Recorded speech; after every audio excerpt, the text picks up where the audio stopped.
ভালোবাসা কথাটির সাথে তো আমরা সকলেই পরিচিত, তাই না? জীবনে হঠাৎ করে অপরিচিত ব্যক্তির সাথে কখন যে দুইটি মন একটি মনেতে পরিণত হয় তা আমরা কেউই বলতে পারি না।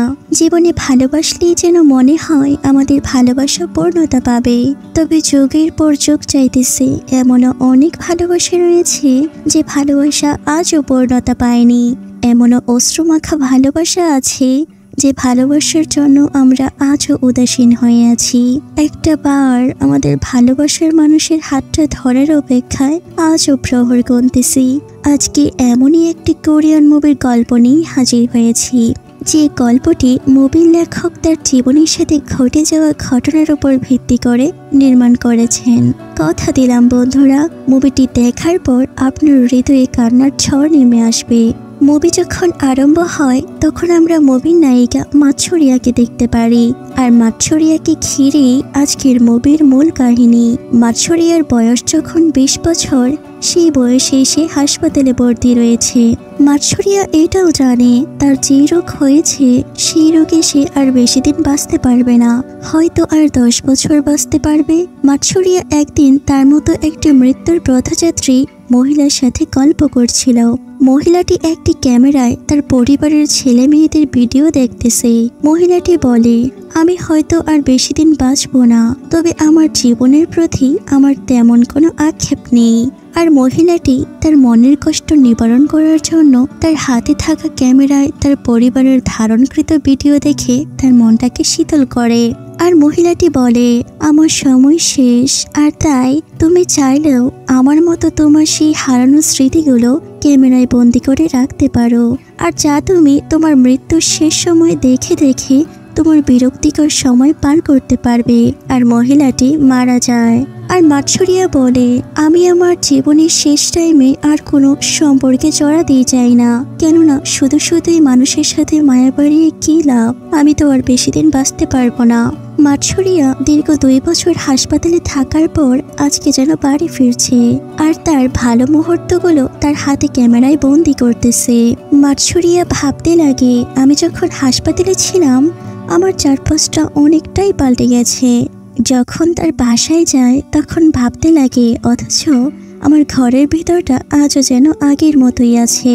মাৎসুরিয়া হাসপাতাল থেকে ছুটি পায়, আর সে কথা মাৎসুরিয়ার বাকি বন্ধুরা জানতে পারে। আর তারা সবাই মিলে মাৎসুরিয়ার সাথে দেখা করতে আসে। একে অপরে যেন নানা রকম হাসি ঠাট্টায় মেতে ওঠে। আর মাৎসুরিয়ার ভালো বন্ধু হলো সানাই। সানাই মাৎসুরিয়ার যেন বিরক্তিকর সময় পার করতে না হয় তার জন্য মাৎসুরিয়াকে তার অফিসে একটি কাজের অফার করে।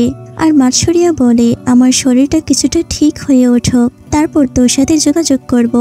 তখন তারা যার যার বাসায় চলে যায়। আর যখন মাৎসুরিয়া বাসায় যায় তখন মাৎসুরিয়ার বড় বোন হাতে একটা চিঠি দিয়ে বলে, তোকে কলেজের এক অনুষ্ঠানে আমন্ত্রণ জানিয়েছে, আর আমি শিওর যেখানে তুই গেলে কারো প্রেমে পড়ে যাবি। আর এটা বলে তারা দুজনে হাসতে লাগে। আর মাৎসুরিয়া সেখানে যায়, আর ভিতরে যাওয়া মাত্রই দেখতে পারে আজকের মুভির নায়ক কাসুতোকে। আর কাসুতো আগে থেকে মাৎসুরিয়াকে তার থেকে ভালোবেসে আসছে, তবে কোনোদিন ভালোবাসি কথাটি বলতে পারেনি। এতদিন পর আজ তাদের দেখা হলো, আর একটু কথা বলতেই যাবে তখন সবাই যেন খাবার খাইতে ব্যস্ত হয়ে পড়ে। কলেজের সকল পুরাতন বন্ধুরা একসাথে হয়ে যেন তারা একটি আলাদা প্রাণ ফিরে পেল।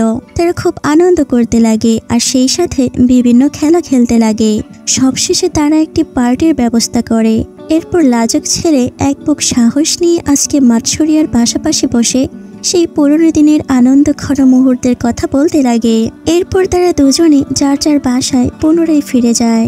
আর যখন সকাল হয় তখন মাৎসুরিয়া তার অবসর সময় কাটানোর জন্য একটি কাজের উদ্দেশ্যে বের হয়ে যায়। আর যখন ইন্টারভিউ দিতে যায় তখন তার অসুস্থতার কারণে তেমন লেখাপড়া ভালো সে করতে পারেনি, যার জন্য তার চাকরিটা হয়নি সেই অফিসে। আর মাৎসুরিয়া বাহিরে এসে আপসেট হয়ে বসে থাকে। তখন একটি ওর ফোন আসে, আর যে ফোন কলে বলা হয়েছে কাসুতো তার বাসার বেলকনি থেকে লাফিয়ে পড়ে হাসপাতালে ভর্তি আছে। আর কাসুতোর এত বড় শহরে কেউ না থাকায় কাসুতোর বন্ধুরা কাসুতোকে হাসপাতালে ভর্তি করে। আর মাছরিয়া হাসপাতালে কাশুতুকে দেখতে আসে। আর কাশুতু মূলত একাকী জীবনে খুবই আপসেট হয়ে পড়েছে। সে আত্মহত্যা করতে চায়।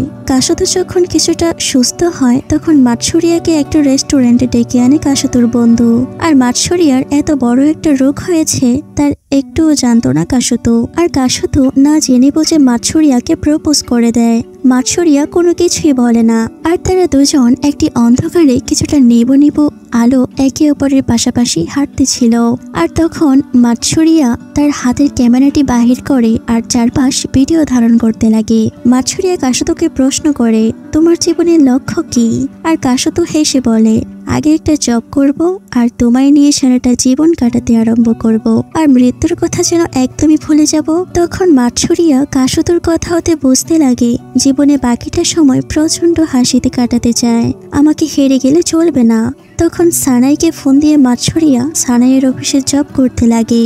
এরপর কাশুতু আর মাছরিয়ার সম্পর্ক যেন ক্রমশই বাড়তে থাকে। আর এভাবে যেন তাদের মধ্যে 2টা বছর কেটে যায়। আর মাছরিয়ার বড় বোনের বিয়ে হয়ে যায়। আর মাছরিয়া এমন বিয়ে দেখে সে নিজে নিজে চিন্তা করতে লাগে, সেও যদি এমন একটা সময় উপভোগ করতে পারত তবে সে পারবে কি করে? তার হাতে তো আর মাত্র কয়টা বছর রয়েছে। এরপর মাছরিয়ার অন্যান্য বন্ধুদের মতো কাশুতু মাছরিয়ার বাড়িতেই আড্ডা দিতে লাগে। আর তখন সবাই চলে যায়, শুধু বাকি থাকে কাশুতু। কাশুতু মাছরিয়ার মনের কথাটা শোনার জন্য অধিক আগ্রহ নিয়ে এখনো দাঁড়িয়ে আছে। কাশুতু অনেকবার বোঝাতে চেষ্টা করে সে মাছরিয়াকে কতখানি ভালোবাসে, তবে মাছরিয়া আবারও কোনো কিছু না বলে বাহিরে চলে আসে। এরপরের দিন মাছরিয়া হাসপাতালে ডাক্তারের সাথে দেখা করতে যায়। আর ডাক্তার কতগুলো ওষুধ লিখে দেয়। মাছরিয়া যখন ওষুধ সেবন করতে লাগে তখন ভাবতে লাগে, এত ওষুধ খেলে কি হবে, আমি তো আর বেশি দিন বাঁচব না। এরপর আবারও মাছরিয়াকে ফোন দিয়ে দেখা করতে বলে কাশুতু। আর তারা দেখা করে। আর তখন মাছরিয়াকে বলতে লাগে কাশুতু, আমি তোমাকে অনেক ভালোবাসি। আর তুমি সবটা জানার পরেও কেন তুমি আমাকে কোনো কিছুই বলতেছো না? তুমি জানো না একটাবার তোমার মুখ থেকে ভালোবাসার কথাটি শোনার জন্য আমি আজও অপেক্ষার প্রহর সাজিয়ে বসে আছি। মাছরিয়া বলে, কেন তুমি আমাকে ইমোশনাল করে দিতেছো?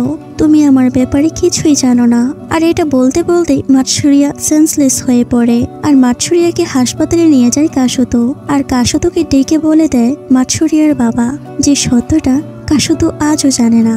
আর তখন কাশুতু বলে, আমি বিশ্বাস করি না। আর সাথে সাথে মাছরিয়ার কাছে জানতে চাইলে মাছরিয়া কান্না মাখে চোখে বলতে লাগে, কেন তুমি আমায় মায়ের বাঁধনে ফেলতেছো? আমি যে তোমায় একটু একটু ভালোবেসে ফেলতেছি, অথচ আমার তেমন সময় নাই তোমার ভালোবাসা উপভোগ করার জন্য। আর মাছরিয়া এটাও বলে, তুমি যদি আমাকে সত্যিই ভালোবাসো তাহলে আজ থেকে আমার সাথে আর কোনো যোগাযোগ করবে না, আমায় আর মায়াই ফেলো না। আর এক বুক কষ্ট নিয়ে কাশুতু সেখান থেকে চলে আসে। এরপর সেখানে হাজির হয় মাছরিয়ার বড় বোন। আর মাছরিয়াকে বলে, তোকে আমরা বড় হাসপাতালে ভর্তি করব।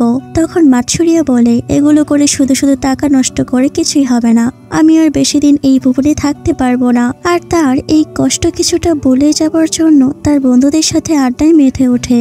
আর এদিকে কাশুতু মাছরিয়ার কথা সবসময় ভাবতে লাগে। আর যা কাশুতুর দোকানের মালিক বুঝতে পারে। আর তাই কাশুতুকে কয়েকদিনের ছুটি দেয় মাছরিয়ার সাথে দেখা করার জন্য।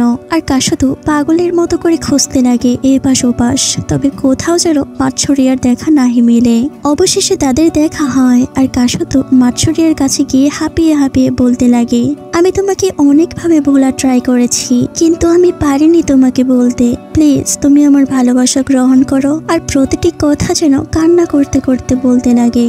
আর মাছরিয়া এবার আর কাশুতুকে ফিরিয়ে দেয় না। কাশুতুর প্রতি মাছরিয়ার ভালোবাসা যেন জন্ম নেয়। আর মাছরিয়া কাশুতুকে বুকে জড়িয়ে নেয়। এরপর থেকে শুরু হয় যেন মাছরিয়ার বেঁচে থাকার নতুন একটি ইচ্ছা। আর এভাবে তাদের দিনের পর দিন কাটতে লাগে। আর জীবনে একটা সুন্দর সময় কাটানোর মুহূর্তে স্মৃতিমাখা সময় গড়ে তোলে। আর হঠাৎই মাছরিয়া যেন সেই মরণবেদী রোগে ক্রমশ আক্রান্ত হতে লাগে। আর যা কাশুতুকে একদমই বুঝতে দেয় না মাছরিয়া। আর ইতিমধ্যেই মাছরিয়া ডাক্তারের কাছে গিয়ে বলতে লাগে, আমি মরার পর আমার মৃত দেহটাকে আপনারা বিভিন্ন পরীক্ষা নিরীক্ষার কাজে লাগাতে পারবেন, আর যা অন্যান্য মানুষের জন্য যেন কাজে লাগে। আর এরই মাঝে মাছরিয়া একটি নোবেল লেখে। আর তার বন্ধু সানাইকে সবটা খুলে বলে। সে বলে এই দুনিয়ার আলো বাতাস তার থেকে অতি শীঘ্রই সরে যাচ্ছে, আর যখন সে এই পৃথিবীতে থাকবে না তখন যেন তার লেখা নোবেলটি প্রকাশ করে। পরের দিন কাসুতুকে খুশি করার জন্য কাসুতুর সাথে মাৎসুরিয়া বরফের উপর স্ক্রু ডাইভ করতে শুরু করে, আর তারা সেখানে অনেক আনন্দ করে। আর তখন কাসুতুর কাছে থাকা আংটিটি মাৎসুরিয়াকে পরাতে লাগে, আর যা কাসুতু মাৎসুরিয়ার জন্যই এতদিন আগলে রেখেছে। আর সেই আংটিটি হাতে পেয়ে মাৎসুরিয়া অনেক খুশি হয়। তবে একদিন মাৎসুরিয়া তার নিজের মুখে কাসুতুকে আসল কথাটা বলে দেয়। কাসুতুকে বলে, আমি হয়তো আর কয়টা দিন বাঁচতে পারবো, আমার সময় যেন ফুরিয়ে আসছে। আর তাই মাৎসুরিয়া কাসুতুর কাছে থেকে বিদায় নিতে চায়। তবে কাসুতু কোনোভাবেই মাৎসুরিয়াকে হারাতে চায় না। আর কাসুতু বলে, আমি পারবো না তোমায় ছাড়া একটা সময় কাটাতে, তুমি আমায় ছেড়ে চলে যেও না প্লিজ, তুমি আমায় ছেড়ে চলে গেলে আমি পাগল হয়ে যাব। তবে আজকে যেন কাসুতু হৃদয় কাঁপানো কথাগুলো মাৎসুরিয়াকে আটকাতে পারে না। মাৎসুরিয়া কাসুতু হতে চলে যায়। এরপর মাৎসুরিয়া বাসায় গিয়ে কান্না করতে লাগে, আর কেঁদে কেঁদে বলতে লাগে, মা, ও মা, আমি বাঁচতে চাই, আমি এখনই মরতে চাই না। মা, ও মা, তুমি একটাবার বলো না কেমনি বেঁচে দেখা যাবে তোমাদের মাঝে। আর যখন কথাগুলো বলে তখন আমার না নিজের চোখের কোণে জল চলে আসে। এরপর আমরা দেখতে পারি মাৎসুরিয়া হাসপাতালে ভর্তি, আর মাৎসুরিয়ার বন্ধু সানাই বলে নোবেল প্রকাশ করার জন্য সব ব্যবস্থা করা হয়েছে। আর এদিকে কঠোর পরিশ্রম করে কাসুতু আজকে সে নিজেই বড় একটি রেস্টুরেন্ট খুলেছে। আজ কাসুতুর কাছে অনেক টাকা, আর সেই রেস্টুরেন্টের নামকরণ করে তার ভালোবাসার মানুষের নামে মাৎসুরিয়া। এরপর মুভির সিনে আমরা দেখি যখন হাসপাতালে যায় তখন দেখা যায় মাৎসুরিয়ার বড় বোন মাৎসুরিয়াকে দেখতে হাসপাতালে যায়, আর মাৎসুরিয়ার বড় বোন থাকে প্রেগনেন্ট।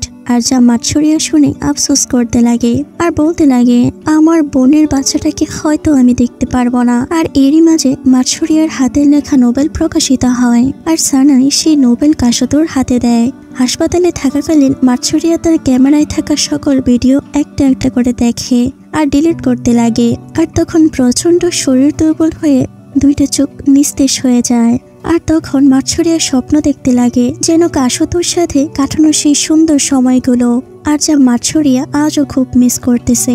মাৎসুরিয়ার স্বপ্ন দেখে কাসুতুর সাথে তার বিয়ে হয়, আর তাদের সুন্দর একটা সংসার হয়, তাদের বাচ্চাও হয়, যেন হাসি খুশি একটি পরিবার সেই স্বপ্নে দেখতে পারে। আর মাৎসুরিয়ার অবস্থা খারাপ হতে লাগে, আর ডাক্তার অবস্থার উন্নতি করার জন্য অনেক চেষ্টা করতে লাগে। এরপর কাসুতু সব কাজ শেষ করে মাৎসুরিয়ার হাতের লেখা নোবেল পড়তে লাগে, আর সবটা জেনে যায়। আর একটা সাইকেল নিয়ে অতি শীঘ্রই হাসপাতালে যায়, আর সেখানে গিয়ে মাৎসুরিয়ার হাতটা চেপে ধরে কান্না করতে লাগে, আর বলতে লাগে, মাৎসুরিয়া, তুমি আমাকে স্বপ্ন দেখিয়ে আমায় একা করে চলে যেতে পারো না, আমায় একটাবার দেখো না তোমার চোখ খুলে। এরপর মাৎসুরিয়া তার চোখ খুলে কাসুতুকে দেখতে পারে, আর কাসুতুকে উদ্দেশ্য করে বলতে লাগে, কাসুতু, তুমি আমার জীবনের শেষ পর্যন্ত যে ভালোবাসা দিয়েছো, হয়তো এমন ভালোবাসা আমি আর কখনোই পাইনি। আমাকে তুমি আমার কঠিন সময়ের কথা একটুও মনে করতে দাওনি, আর তোমার ভালোবাসা আমার কপালে বেশি দিন আর সইল না। আমায় ক্ষমা করে দিও, আমি থাকবো তোমার অপেক্ষায়, তাও সেটাও পারে আমি চলে যাচ্ছি। আর বলে, আজকে নিজেকে অনেক খুশি মনে হইতেছে, কেননা আমার শেষ নিঃশ্বাস ত্যাগ করার সময় তোমার হাতটা ধরতে পেরেছি। আর মাৎসুরিয়া মারা যায়। আর এভাবেই আজকের হৃদয় কাঁপানো মুভির গল্পটি শেষ হয়ে যায়। বন্ধুরা, গল্পটি জানি না আপনাদের কাছে কেমন হয়েছে, যদি ভালো লেগে থাকে একটি লাইক, একটি সাবস্ক্রাইব করে দিন প্লিজ, আর কমেন্ট করে আমায় জানিয়ে দেবেন, কেননা আপনাদের কমেন্ট আমি অনেক যত্ন সহকারে পড়ি। আজকের মতো গুড বাই।